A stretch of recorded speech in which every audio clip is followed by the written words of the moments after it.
now tuned into the greatest. Turn the music up in the headphones. What is up, YouTube? Mark Hicks coming at you with another video.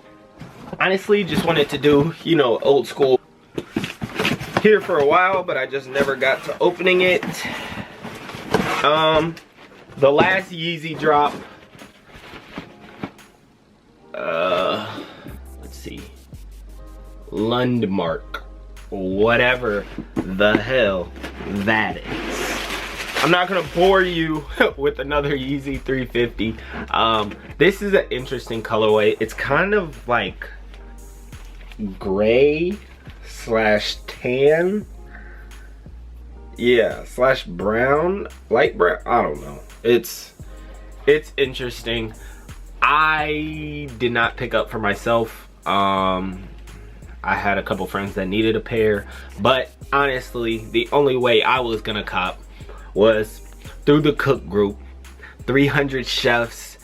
That group, honestly, that's the best thing that's ever happened to me. That group is literally amazing.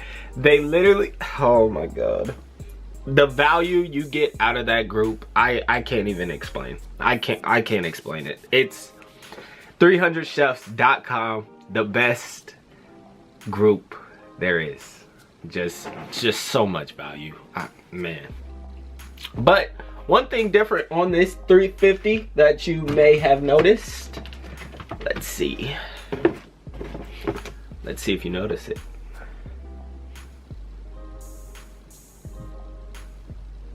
Aha, there is no back tab, heel tab. That's interesting. I don't know why they did, and honestly don't care that much. It doesn't do much for me on this shoe. I think I actually prefer the back tab. So with that being said, Yeezy 350 Lundmark. You can't say I didn't show you. Have a nice day.